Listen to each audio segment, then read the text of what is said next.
नमस्कार मंडळी. लग्नाची खरेदी करताना कोणकोणत्या गोष्टी लक्षात ठेवायच्या तेच आपण आजच्या भागात पाहणार आहोत. नंबर 1, तुमचं बजेट ठरवा. म्हणजे तुम्हाला काय काय विकत घ्यायचं आहे त्याची संपूर्ण यादी तयार करा. त्यासमोर त्याची अंदाजे किंमत लिहा. म्हणजे तुम्हाला अंदाज येईल की तुम्हाला नक्की काय काय घ्यायचं आहे आणि त्याला किती खर्च येणार आहे. त्यानुसार तुम्ही ठरवू शकता आणि आवश्यकता नसलेल्या गोष्टी लिस्टमधून काढून टाकू शकता. नंबर 2, खरेदीला जाण्यापूर्वीच तुम्ही लग्नात काय परिधान करणार आहात. शिवाय पूजा, एंगेजमेंट किंवा इतर काही कार्यक्रम असतील तर त्यात काय परिधान करणार आहात ते आधीच ठरवून ठेवा. म्हणजे खरेदी करणं सोपं होईल. नंबर 3, जर तुम्ही काही रंगांची थीम ठरवली असेल तर त्या रंगाचं लहानसं कापड स्वतःकडे ठेवा.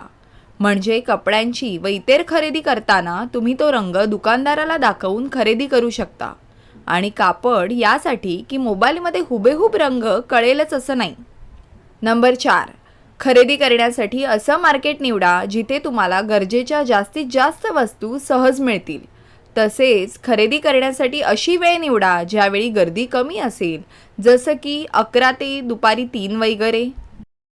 नंबर 5, खरेदीची यादी करताना यादीची विभागणी 3 भागात करा.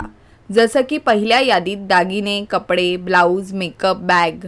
दुसऱ्या यादीत फुटवेअर, मुंडावळ्या, मेहंदी, हेअरस्टाईलसाठी लागणाऱ्या गोष्टी, पिना, स्किनकेअरचे प्रोडक्ट्स हे सर्व लिहा.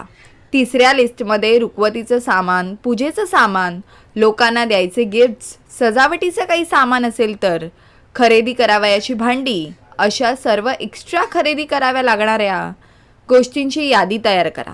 या यादीमुळे तुम्हाला कामे वाटणं पण सोपं जाईल की कोणी काय खरेदी करायला जायचं. नंबर 6, मेकअपचे प्रोडक्ट जर तुम्ही विकत घेणार असाल तर ते लग्नाच्या आधी 1 महिना घ्या आणि ते 2-3 वेळा वापरून बघा. म्हणजे तुम्हाला अंदाज येईल की त्या प्रोडक्ट्समुळे तुम्हाला काही त्रास तर होत नाही ना. अचानक लग्नाच्याच दिवशी कोणतीही नवीन स्किन केअरचे किंवा मेकअपचे प्रोडक्ट्स वापरू नका. याने जर तुमच्या स्किनला त्रास झाला तर लग्नात तुम्हाला हवा तसा मेकअप करता येणार नाही. नंबर 7, टप्प्याटप्प्याने खरेदी करा. म्हणजे बनवलेल्या वेगवेगळ्या लिस्टनुसार खरेदी करा आणि तुमचा गोंधळ उडणार नाही आणि सर्व खरेदी व्यवस्थित होईल. खरेदीसाठी वेगवेगळे दिवस निवडा म्हणजे तुमची दमछाक होणार नाही. नंबर 8, साड्यांची खरेदी करताना साड्यांची लांबी, रुंदी नीट तपासून बघा. कारण तुम्ही जर उंच असाल तर बहुधा तुम्हाला साड्या लांबीत आणि रुंदीत कमी पडू शकतात, ज्यामुळे निर्या कमी पडतात. तसेच निर्या खोचण्यासाठी फारच कमी कापड मिळतं. यामुळे साडीचा संपूर्ण लूक खराब होतो.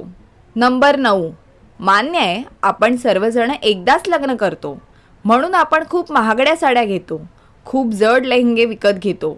पण याही गोष्टी समजून घ्यायला हव्या की इतका जड लेहंगा आपण पुन्हा परिधान करू शकणार आहोत का. या साडीचा वापर मी पुन्हा निदान 3-4 वेळेला तरी करू शकेन का, हा विचार करून कपडे खरेदी करा. नंबर 10, फुटवेअर निवडताना तुम्हाला त्यात नीट चालता येतंय ना हे तपासून घ्या. शिवाय विकत आणल्यावर सुद्धा फुटवेअर 2-3दा घाला. म्हणजे तुम्हाला तुमचे फुटवेअर लागत नाहीत ना याची खात्री होईल. नंबर 11, योग्य मापाचे कपडे निवडा. उगाचच बारीक दिसायचंय किंवा भरीव दिसायचंय म्हणून कोणत्याही मापाचे कपडे निवडू नका. तुमचं लग्न आहे आणि तुम्ही सर्वात जास्त कम्फर्टेबल असलं पाहिजे. नंबर 12, दागिने निवडताना आधी कपडे खरेदी करा, मग दागिने खरेदी करा. म्हणजे तुम्हाला छान रंगसंगतीचा ताळमेळ बसवता येईल. यासोबत मला तुमच्यासोबत काही अजून प्रो टिप्स शेअर करायचे आहेत. नंबर 1, खरेदी दरम्यान खूप बाहेरचं खाणं होतं, पण जमेल तितकं ते अवॉइड करण्याचा प्रयत्न करा. कारण याने तुमचं पोट बिघडतं, मग चिडचिड होते आणि चेहऱ्यावर पिंपल्ससुद्धा येतात. नंबर 2, खरेदी दरम्यान भरपूर पाणी प्या.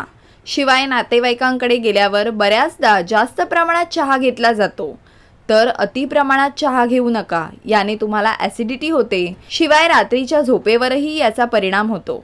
नंबर 3, कोणतेही कपडे, ब्लाऊज यांची लग्नाच्या आधी 2-3 वेळा ट्रायल घ्या. म्हणजे तुम्हाला कळेल कपडे सैल आहेत, घट्ट आहेत की नीट आहेत. नंबर 4, पूर्ण मेकअपचा आणि हेअरस्टाईलची सुद्धा ट्रायल घ्या. म्हणजे तुम्हाला कळेल की तुम्हाला काय सूट होतंय, काय सूट होत नाही आहे.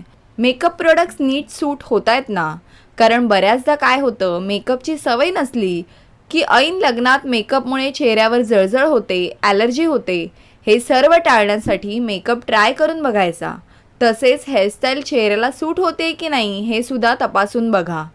नंबर 5, कधीही लग्नाच्या आदल्या रात्री उशिरापर्यंत जागून मेहंदी काढू नका.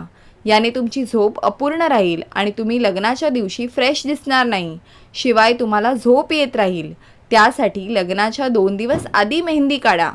अशाच माहितीपूर्ण व्हिडिओसाठी आपल्या चॅनलला सबस्क्राईब करा. व्हिडिओ आवडला असेल तर लाईक करा.